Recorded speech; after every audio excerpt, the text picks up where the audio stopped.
Seguimos en TV Universidad, seguimos en profundidad. Arrancamos un nuevo bloque y continuamos con Paula Salerno. Hay mucho desafío y también es la fuerza. Uno conoce mucho sus límites físicos, sus límites racionales. Es una gran potencia el río con el viento que se viene a enfrentar y viene también a hacernos conocernos a nosotros mismos un poco más.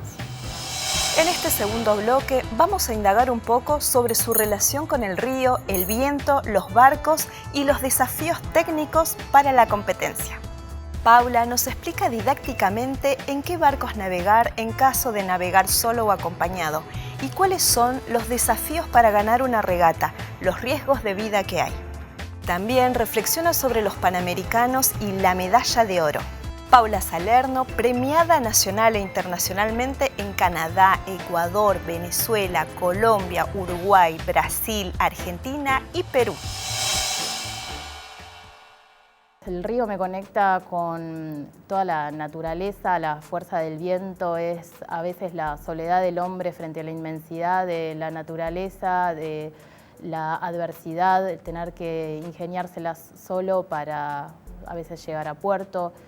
Me han agarrado neblinas y a estar perdida en el río y tener que llegar sin tener ningún instrumento al club y llegar sana, digamos, al puerto. Hay mucho desafío y también es la fuerza.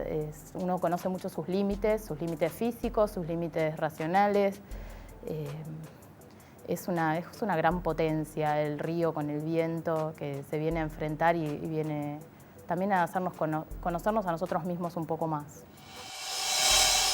Para practicar el deporte de la vela, en primera instancia lo más importante es tener el barco en el que se va a navegar. Hay muchos tipos de barcos diferentes. Imagínense la cantidad de tipos de autos que hay. Bueno, de barcos es lo mismo, hay una cantidad inmensa de barcos.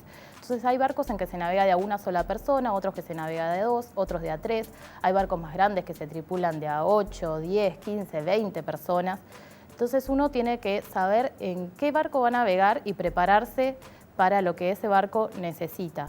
O sea, si es una actividad individual, si es con un compañero. También lo que tiene que ver con un compañero es como trabajar en equipo, digamos. Entonces ya se sabe qué habilidades va a desarrollar uno, cuáles va a desarrollar el otro. El barco tiene que estar siempre muy bien armado porque cuando estamos en el medio del río, si son días calmos quizás no pasa nada, pero el río muchas veces nos sorprende con tormentas inesperadas y si el barco no está bien preparado puede fallar, puede romperse y puede que se dificulte nuestra navegación.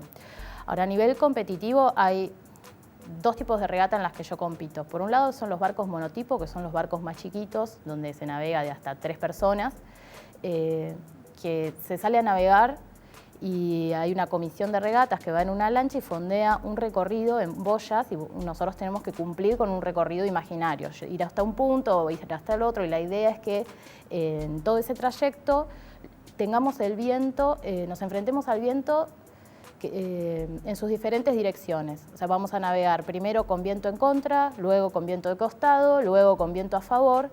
Y bueno, se supone que el que es más hábil en hacer andar el barco más rápido frente a estos diferentes tipos de viento va a ganar la regata. También hay cuestiones de estrategias de que uno puede hacer que el otro vaya más lento, no solamente uno ir rápido, sino entorpecer a los demás para que los demás no tengan el mejor viento y uno poder ganar. Los momentos más críticos que vivimos a bordo de un barco donde creemos que hasta puede llegar a estar en peligro la vida, la realidad es que uno no se pone a pensar en cuestiones existenciales ni deja que el miedo venga. Por supuesto que puede haber una sensación de la sensación que viene de conocer que estamos ante una situación de peligro, pero también sabemos que de lo único que dependemos es de nosotros mismos. Entonces, en ese momento es como que se activan todos los sensores para ver cómo resolver las situaciones y salir de ahí.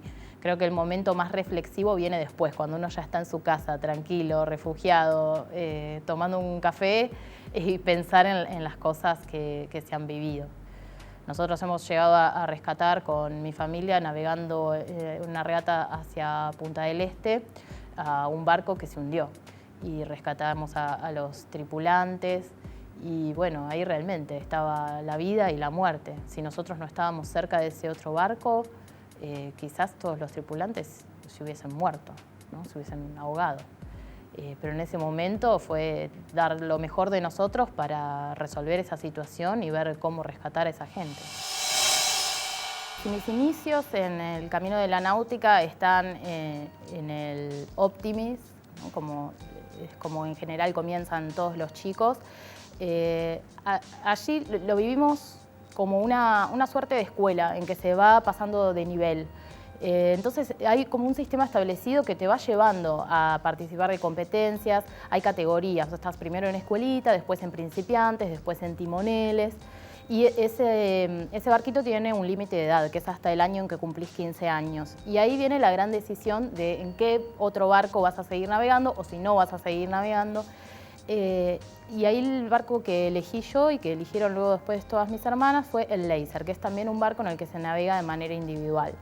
Tiene muchas ventajas, sobre todo para la gente que hace una carrera universitaria a la par de mantenerse en el deporte, porque al no tener que depender de otra persona y de los horarios de otra persona, uno puede decidir un fin de semana no ir, otro fin de semana ir.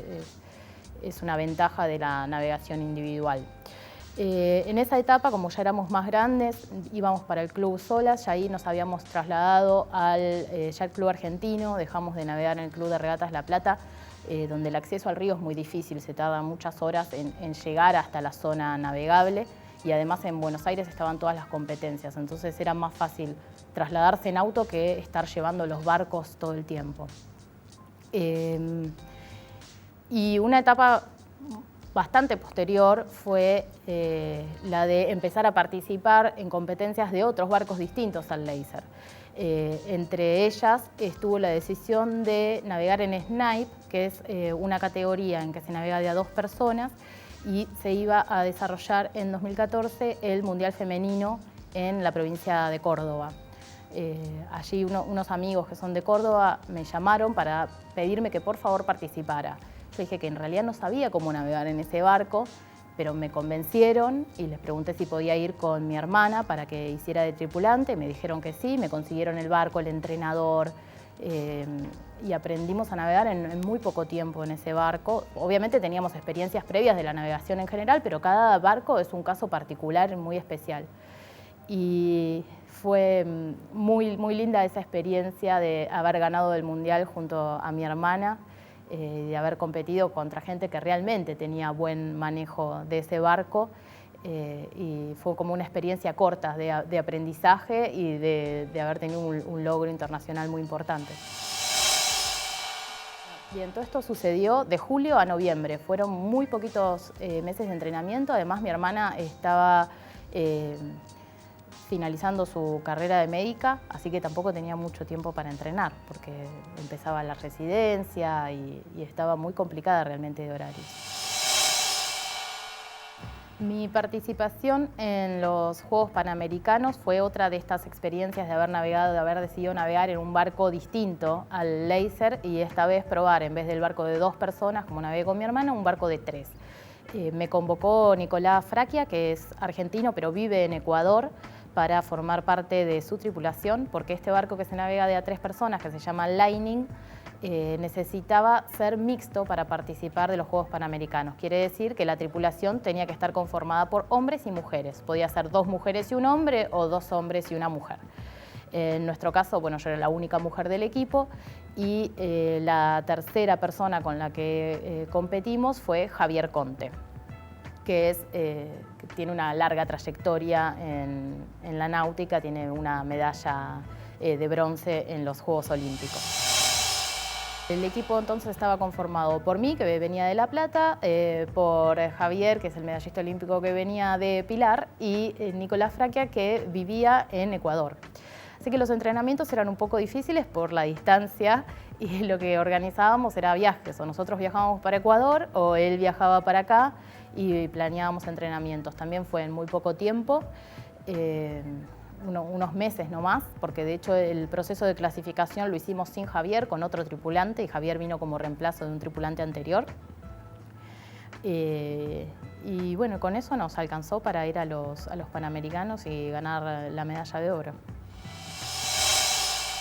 Las regatas en los Panamericanos fueron de tanta tensión y de tener que estar atentos a demasiadas cuestiones que se ponen en juego en un juego panamericano, que uno no está solamente concentrado en el barco y en las regatas, hasta incluso uno tiene que cuidar de cumplir con la prensa.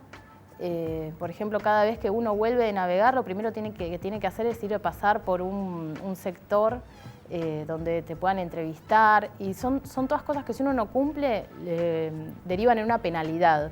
Entonces la tensión que uno vive ahí es muy grande, no hay un momento en que bueno, me relajo y disfruto esto que está sucediendo. Creo que tomé la medalla como un resultado natural del esfuerzo de los entrenamientos. No lo viví como como un gran logro, si bien lo es.